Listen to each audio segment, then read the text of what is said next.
বর্তমানে একটা নিম্নচাপ তৈরি হয়েছে উত্তর পশ্চিম বঙ্গোপসাগরে।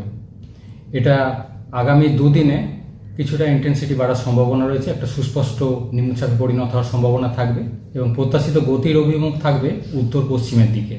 উত্তর উড়িষ্যা এবং দক্ষিণবঙ্গের যেটা দক্ষিণের সাইড দিয়ে উত্তর পশ্চিমের দিকে অগ্রসর হওয়ার সম্ভাবনা থাকছে।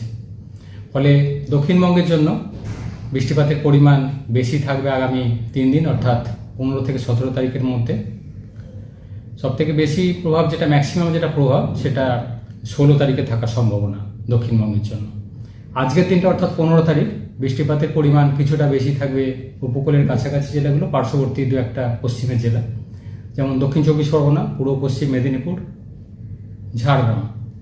এই জেলাগুলো বৃষ্টিপাত কিছুটা বেশির দিকে থাকবে, দু এক জায়গায় স্থানীয়ভাবে ভারী বৃষ্টির সম্ভাবনা থাকবে এই জেলাগুলোয়। অন্যান্য জেলাগুলো আজকের দিনটা মেঘলা আকাশ, হালকা থেকে মাঝারি ধরনের বৃষ্টিপাতের সম্ভাবনা। আগামীকাল অর্থাৎ 16 তারিখে বৃষ্টিটা বেশি থাকবে দক্ষিণবঙ্গে।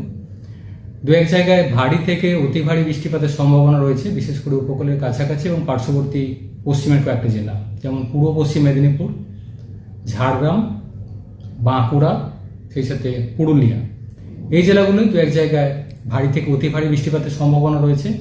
এবং দক্ষিণ চব্বিশ পরগনা, উত্তর চব্বিশ পরগনা, কলকাতা, হাওড়া, হুগলি, এই জেলাগুলোতেও বৃষ্টিপাত বেশি থাকবে 16 তারিখ এবং দু এক জায়গায় ভারী বৃষ্টির সম্ভাবনা রয়েছে, ইনক্লুডিং কলকাতা। অন্যান্য জেলাগুলো হালকা থেকে মাঝারি ধরনেরই বৃষ্টিপাতের সম্ভাবনা থাকবে 16 তারিখে।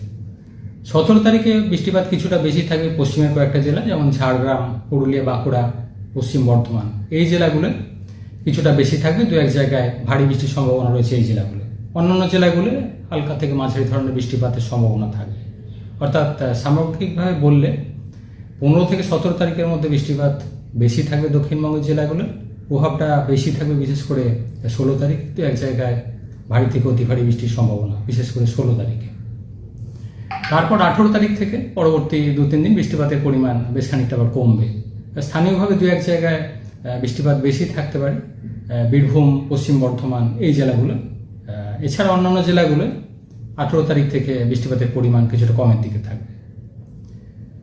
কলকাতা পার্শ্ববর্তী অঞ্চলের জন্য আজকের দিনটা অর্থাৎ 15 তারিখ প্রধানত মেঘলা আকাশ, দু এক পশলা হালকা থেকে মাঝারি ধরনের বৃষ্টিপাতের সম্ভাবনা।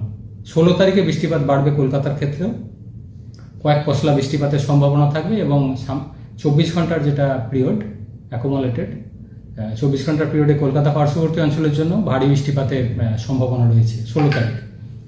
17 তারিখ মেঘলা আকাশ থাকবে, দু এক পশলা হালকা থেকে মাঝারি বৃষ্টিপাত কলকাতা পার্শ্ববর্তী অঞ্চলের জন্য। 18 তারিখ থেকে পরবর্তী কয়েকদিন বৃষ্টিপাত পরিমাণ কমবে, হালকা ধরনের বৃষ্টিপাতের সম্ভাবনা থাকবে। অর্থাৎ কলকাতার ক্ষেত্রে বৃষ্টিপাত বেশি থাকবে 15 থেকে 17-র মধ্যে, বিশেষ করে 16 তারিখ কলকাতার ক্ষেত্রেও দু এক জায়গায় ভারী বৃষ্টিপাতের সম্ভাবনা রয়েছে। মৎস্যজীবীদের জন্য 15 থেকে 18 তারিখ পর্যন্ত সমুদ্রে না যাওয়ার পরামর্শ দেওয়া হয়েছে, সমুদ্রে দমকা হাওয়া থাকার কারণে 15 থেকে 18 তারিখ পর্যন্ত। উত্তরবঙ্গের ক্ষেত্রে আগামী 2 দিন অর্থাৎ 15 থেকে 16 তারিখ প্রধানত হালকা থেকে মাঝারি ধরনের বৃষ্টিপাত কিছুটা বেশি থাকার সম্ভাবনা রয়েছে দার্জিলিং, কালিম্পং, জলপাইগুড়ি, এই জেলাগুলো। স্থানীয়ভাবে দু এক জায়গায় ভারী বৃষ্টির সম্ভাবনা থাকবে। বৃষ্টিপাত আবার বাড়তে শুরু করবে 17 তারিখ থেকে গ্র্যাজুয়ালি, ধীরে ধীরে, এবং 19 থেকে 20 তারিখের মধ্যে উত্তরের 5টা জেলা অর্থাৎ দার্জিলিং, কালিম্পং, জলপাইগুড়ি, কোচবিহার, আলিপুরদুয়ার, এই জেলাগুলো ভারী থেকে অতি ভারী বৃষ্টিপাতের সম্ভাবনা থাকবে 19 থেকে 20 তারিখের মধ্যে। 15-16 তারিখ স্থানীয়ভাবে দু এক জায়গায় ভারী বৃষ্টির সম্ভাবনা, দার্জিলিং, কালিম্পং, জলপাইগুড়ি। 17 তারিখ থেকে আরও কিছুটা বাড়বে উত্তরের জেলাগুলো বিশেষ করে, এবং বেশি থাকবে, ম্যাক্সিমাম থাকবে 19 থেকে 20-র মধ্যে ভারী থেকে অতি ভারী বৃষ্টিপাতের সম্ভাবনা। নিম্নচাপ রয়েছে উত্তর পশ্চিম বঙ্গোপসাগরে, উড়িষ্যা সংলগ্ন দক্ষিণবঙ্গ উপকূলের কাছাকাছি। পরবর্তী 2 দিন এটা ইন্টেন্সিটি আরেকটু বাড়িয়ে একটা সুস্পষ্ট নিম্নচাপে পরিণত হওয়ার সম্ভাবনা থাকবে। গতির অভিমুখ উত্তর পশ্চিমের দিকে, অর্থাৎ উত্তর উড়িষ্যা সংলগ্ন দক্ষিণবঙ্গ উপকূলের কাছাকাছি হয়ে উত্তর পশ্চিমের দিকে অগ্রসর হওয়ার সম্ভাবনা থাকছে আগামী 2 দিনে। মৌসুমী নিম্নচাপ অক্ষরেখা দক্ষিণবঙ্গের উপর দিয়ে অবস্থান করছে, যে কারণে বৃষ্টিপাতের সম্ভাবনা বাড়ার কথা বলা হচ্ছে, বিশেষ করে 15 থেকে 17 তারিখের মধ্যে।